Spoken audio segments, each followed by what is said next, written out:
was a pretty normal day at the mall.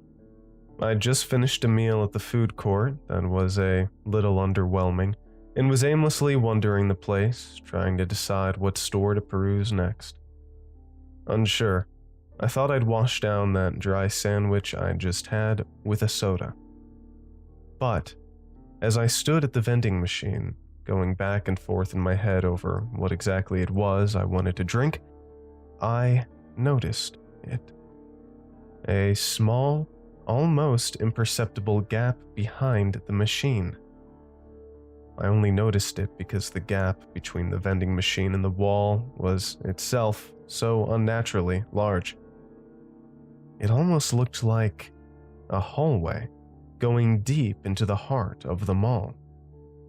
I'd never seen anything like it in my life.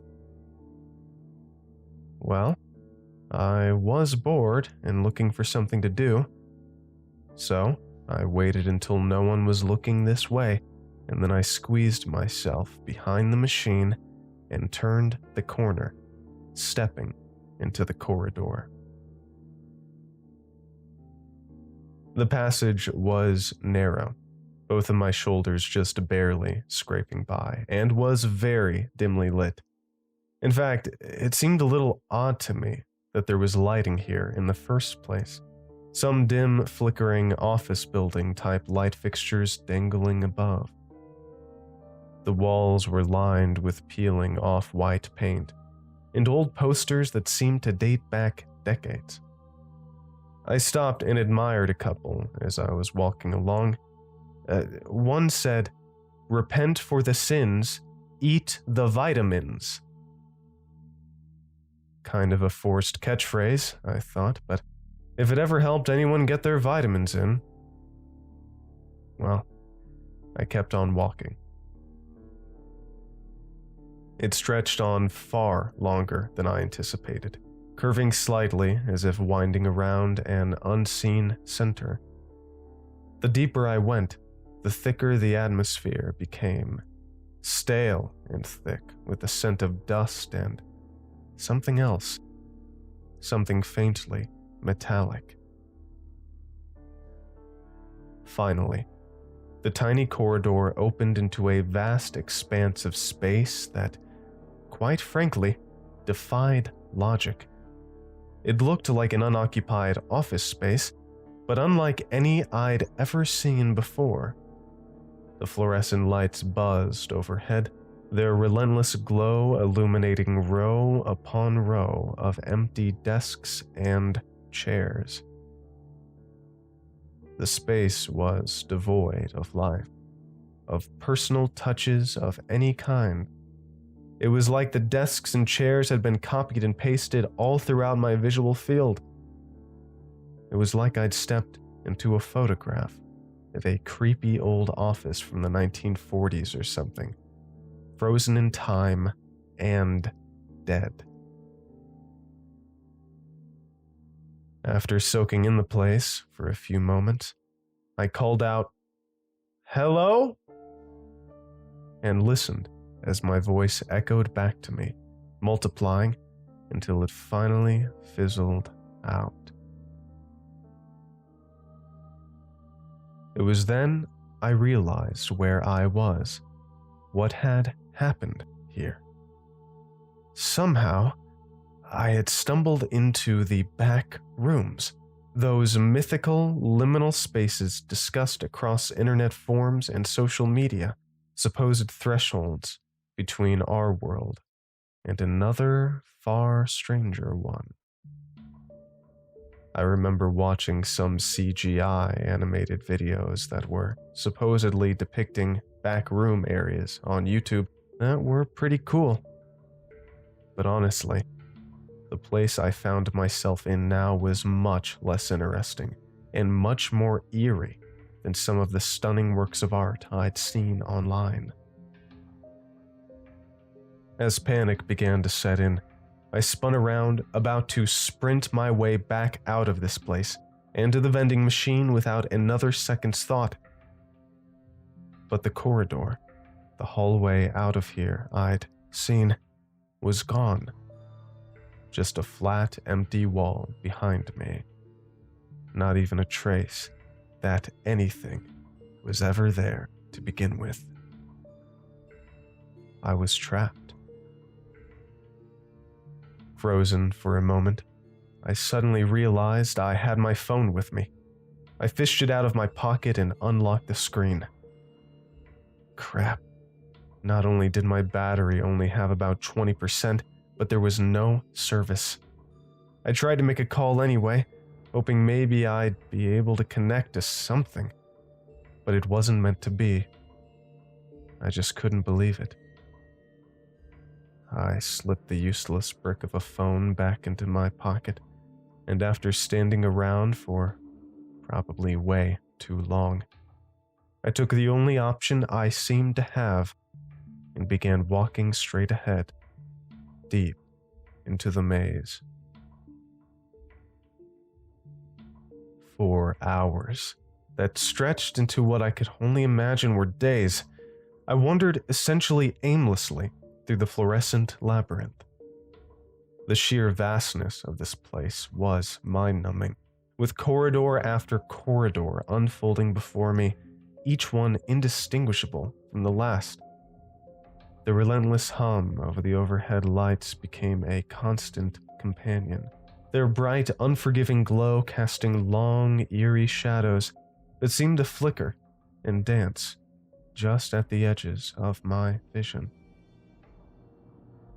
After my phone died, I was left without any hope of knowing what time it was, whether it was day or night, or even how many days had passed. As I trudged through this endless maze, the surreal quality of my surroundings began to wear down my resolve. The monotony of this landscape, rows upon rows of abandoned office spaces to both my sides, each filled with dust-covered desks and empty chairs, began to feel increasingly unbearable. Here and there, however, I would come across a room that seemed to deviate from the pattern slightly, its contents scattered, as if its occupants had fled in haste, leaving behind a snapshot of a day like any other, frozen in time. In one such room, I found a piece of paper on the desk. Walking over, I found a handwritten list. It read, 1. Clear out desk. 2. Wash your ears. 3. Take your vitamins. For some reason, shivers ran up and down my spine as I read. I set the page back down in the desk and continued walking down the endless halls. Desperation had more than set in. The thought that I might never find my way out, that I could become another disappearance case, wandering these liminal spaces indefinitely, was a thought too terrifying to entertain. Yet, I knew it was true. A specter of despair in a place that seemed designed to erode hope and defiance in equal measure. Time went on. By what I estimated to be somewhere around the 6th day, exhaustion and despair brought me to my knees. I collapsed. I remember lying on the carpeted floor, the texture of the short trim carpet rough against my cheek, whispering pleas into this empty labyrinth. Just get me out, just get me out. For the love of God, get me out of here. I begged over and over again, until my voice was nothing more than a raspy whisper. It was then, as my eyes winced open in my darkest moment yet, that I saw it. a dim red glow emanating from down one of the countless identical halls before me. I blinked, trying to make sure I wasn't just seeing things. No, it was really there, clear as day, completely stood out from the blinding white and grays that surrounded me. Driven by a mix of hope and sheer desperation, I found the energy to stand and stumble towards the light. This glow led me to a small office, similar in a way to the seemingly abandoned rooms I'd stumbled upon in my desolation, except for the fact this one was not abandoned. A man sat there, typing away at an old-fashioned typewriter, seemingly oblivious to the surreal nature of our surroundings. The office was oddly normal-looking, the more my eyes soaked it in, and his presence was both comforting and utterly bizarre.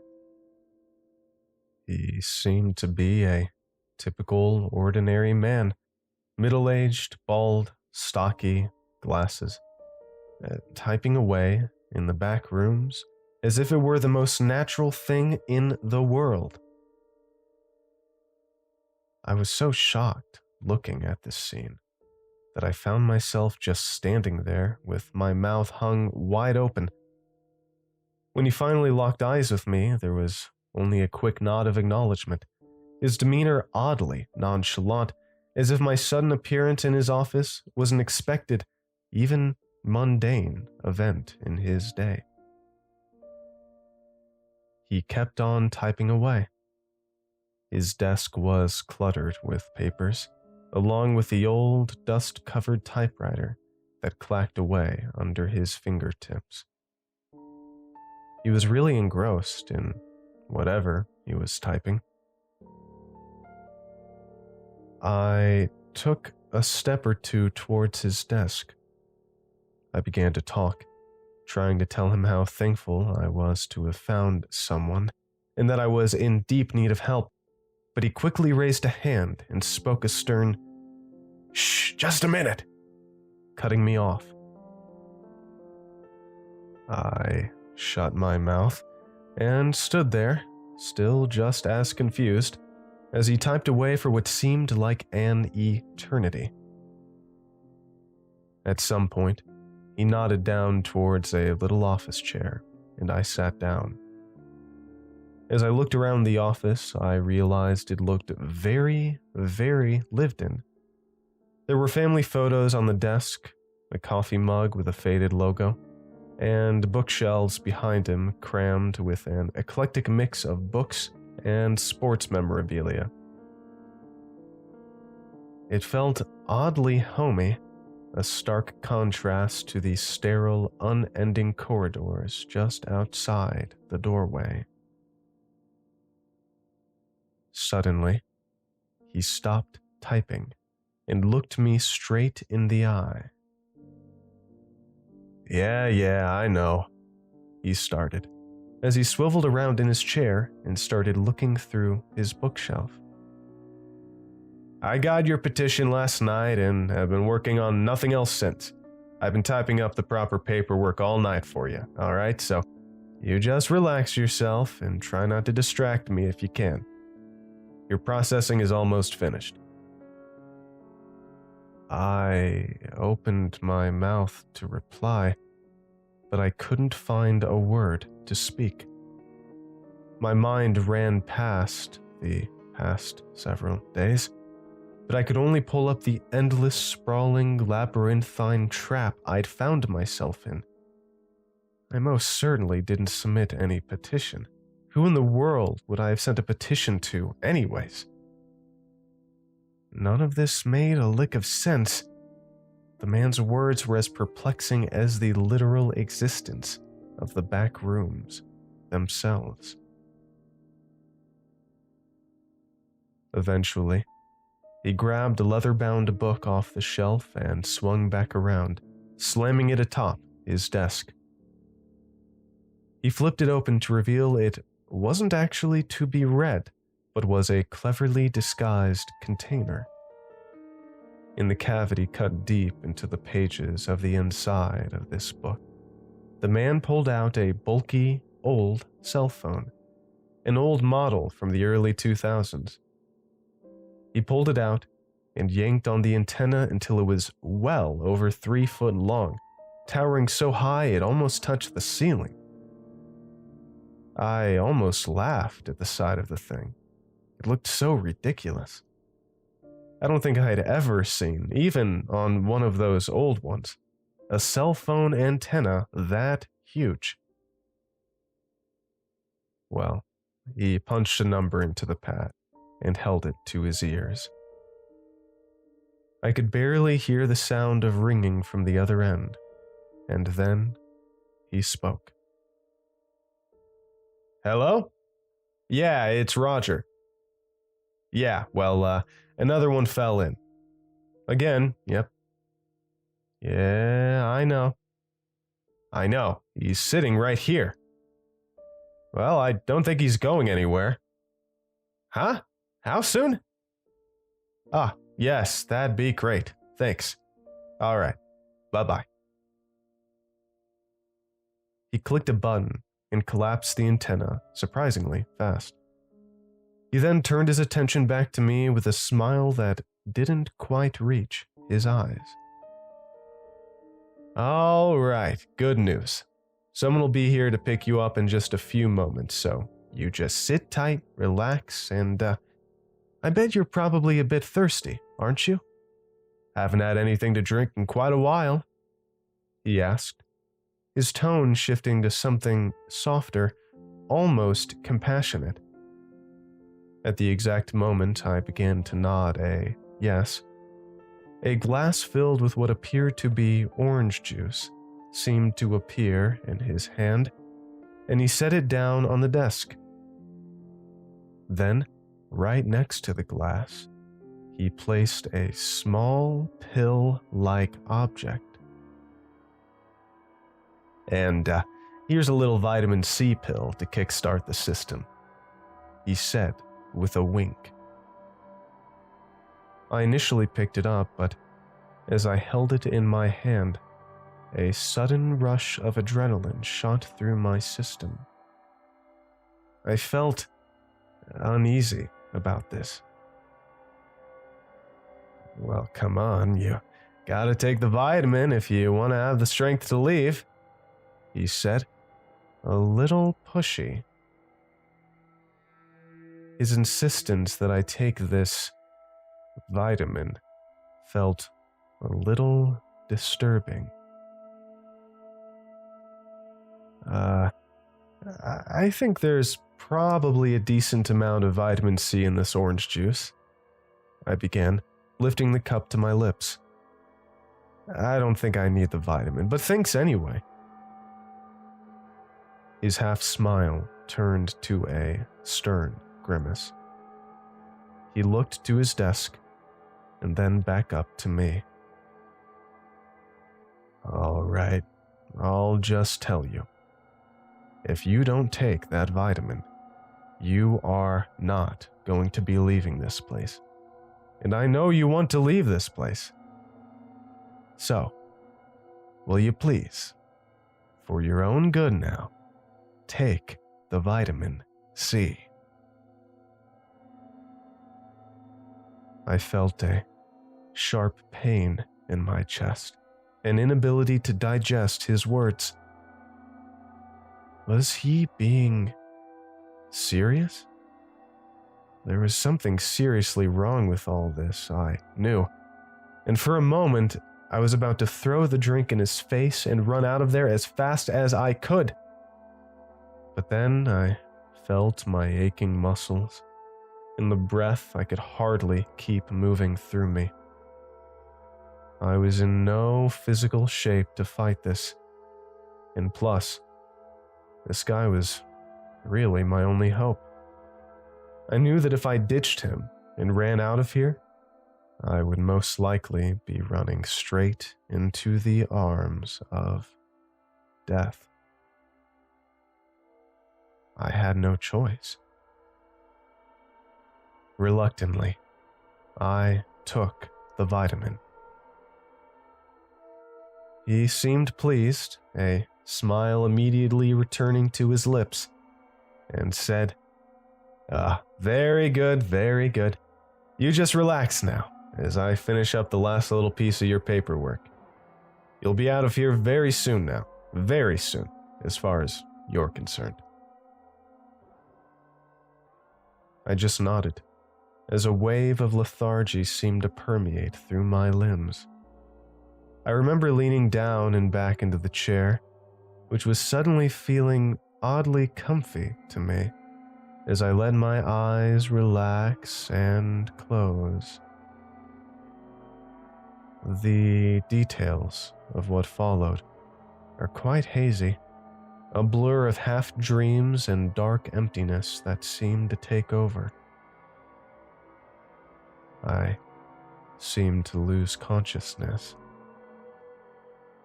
But when I awoke, I found myself lying on a sidewalk.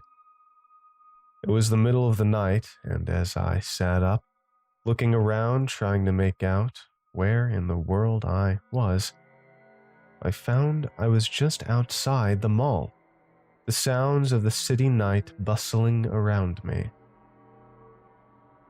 Despite the fact that a headache pounded through me worse than ever before, and despite feeling like I barely had the energy to move an inch, I was happier than I'd ever been in my entire life.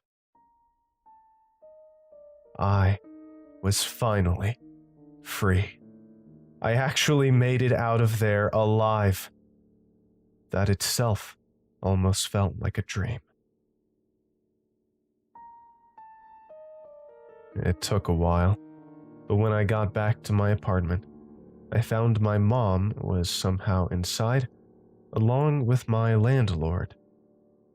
As soon as she saw me, she screamed and ran over, practically tackling me in a bear hug. As it turned out, I'd been gone for almost 2 weeks, which is actually almost double the time I thought I was gone. That didn't make any sense either. If I had gone 2 whole weeks without food or water, I should have easily died. But, well, clearly I didn't. I didn't know what to think. Given my complete exhaustion, I didn't have the will or intelligence to not give the truth. I told her everything, and she listened, thankfully, growing more and more quiet as I went on, however. By the end, she just nodded and left the room. An hour or 2 later, a detective walked in. Apparently, my mom had reported me officially missing, which was a little inconvenient, but I did understand why she did that. He started asking me questions, and it became apparent my mom had told him what I told her. By this time, I'd had enough rest to realize the truth was too crazy to believe, so I just fed him a load of bull he would digest. I went out into the forest behind the mall and got lost, I told him. He scribbled it down in his little pad. I don't know. That went on for a while, and then he left. And then I never heard anything more about it. It took weeks of processing this to finally get the courage to write this up. But I didn't write this for my own personal amusement, or even just to get this off my chest, or to see if anyone else has had a similar experience. I came here with a very clear intention. In all of my reading around online, I have never heard of anyone having a similar experience to me, meeting some guy who was able to rescue me from that nightmare. I felt I should post my story here, just in case, in the future, if anyone who reads this story should fall prey to the horrible nightmare I found myself in with the Backrooms, you should know that there is indeed hope. There is someone in there. There is someone who can save you. Don't lose hope. Do not give up. If you just keep walking, if you just keep praying, you will find him. Or perhaps, maybe, he'll find you. Don't give up. But if you can, simply avoid exploring the back rooms at all costs.